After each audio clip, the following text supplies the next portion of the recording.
Earlier this week, there was a story that didn't quite make the Canadian front page, but which caused great upset to many in Europe and the United Kingdom.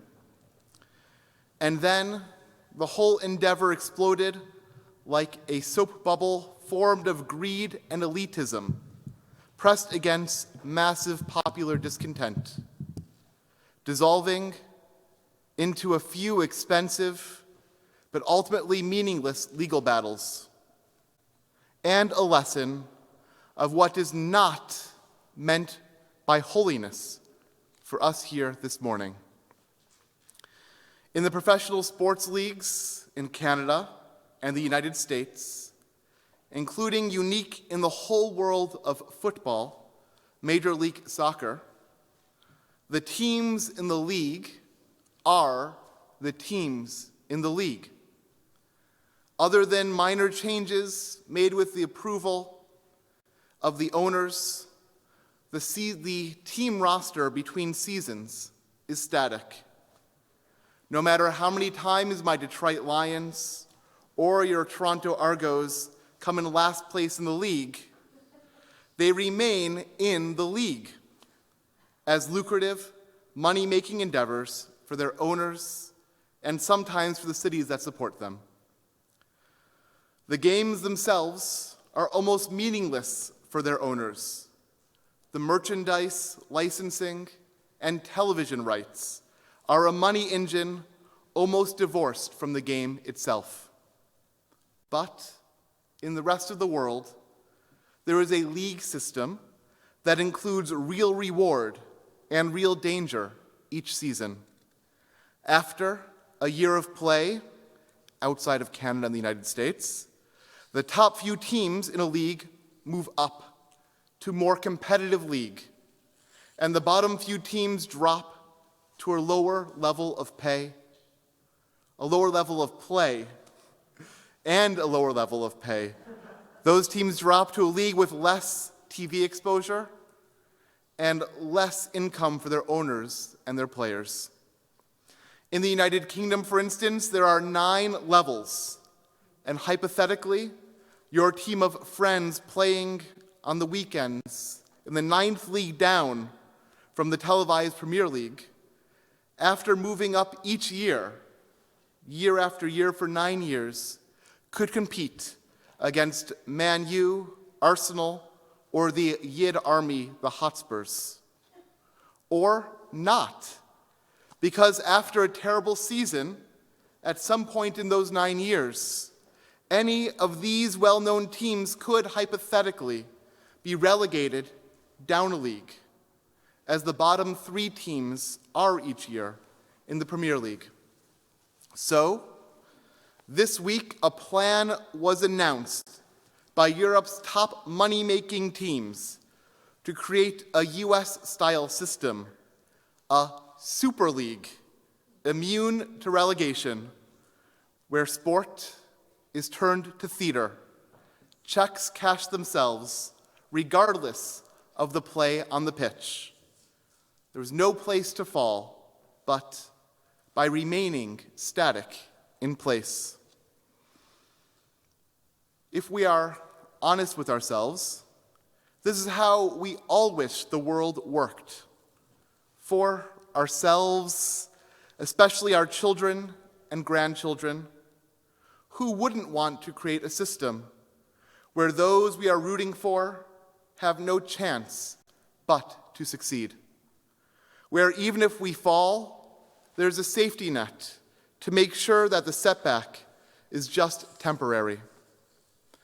And this is also a world where, if you are on the outside, there is no way of coming in, where resources are restricted to the few who already have them, and the dream of achievement is tied to friendship, relationship with a few decision makers whose main job is to support their pockets rather than the integrity of the game.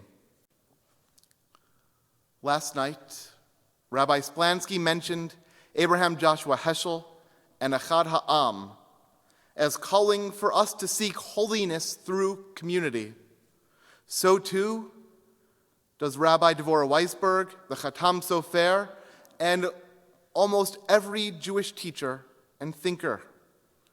Because looking beyond our own self, looking beyond our own self-interest, creating a society built on justice and equality is to gaze into the core of Jewish holiness.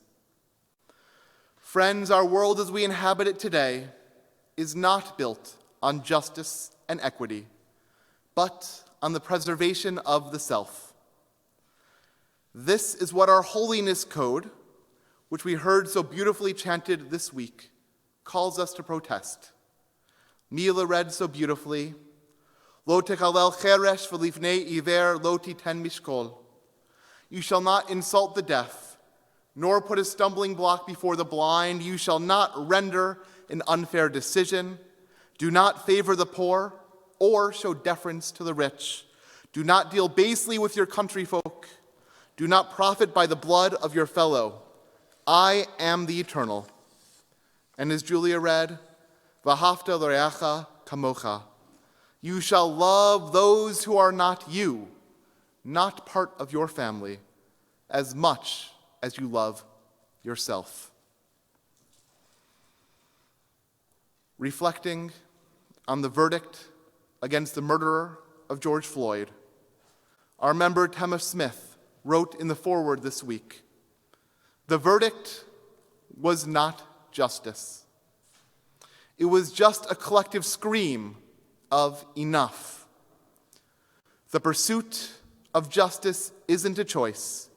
It is the condition of moving beyond mere survival into thriving, she wrote. Justice is on the horizon, and every last one of us is called forward to improve material circumstances, not just for ourselves, but for everyone who lives among us. Tzedek, tzedek, tirdof.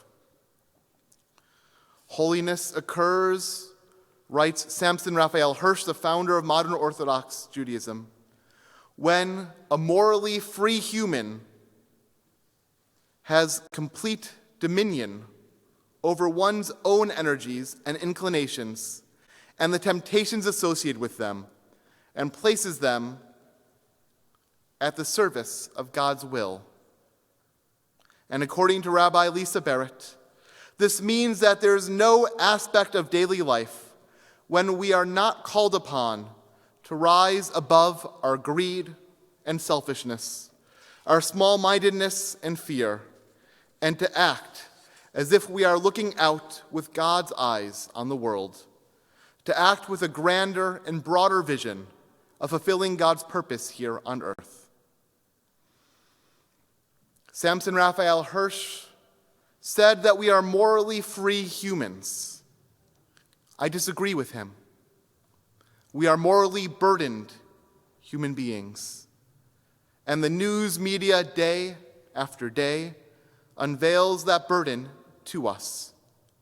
We are morally burdened with selfishness, small-mindedness, and fear.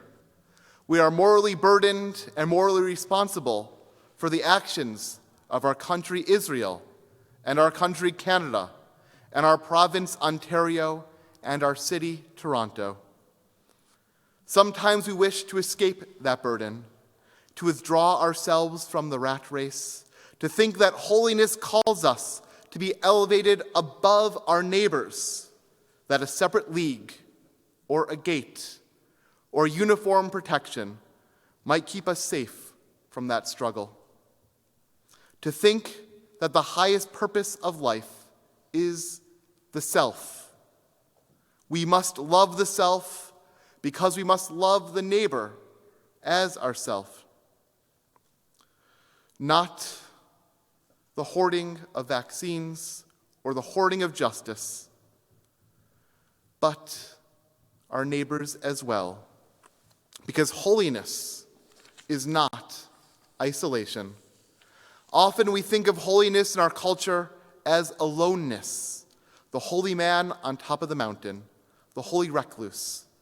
But Judaism seeks holiness in the red-stained dirt of our world.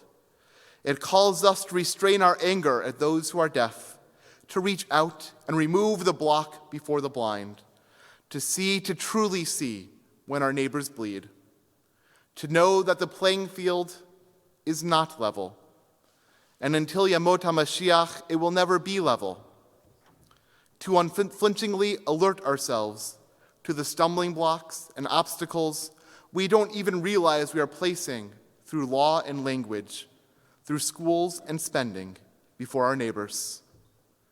Our tradition speaks of this because it is as common to the human condition as breathing.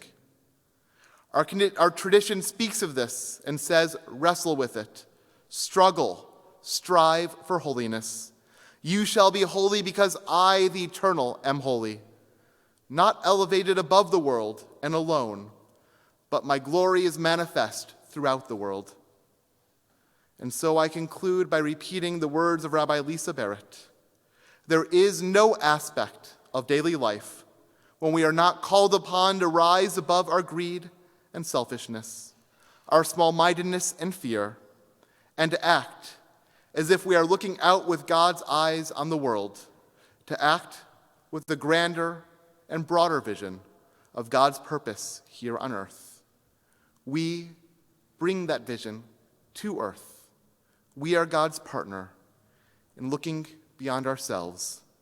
Holiness, our text teaches, lies in community.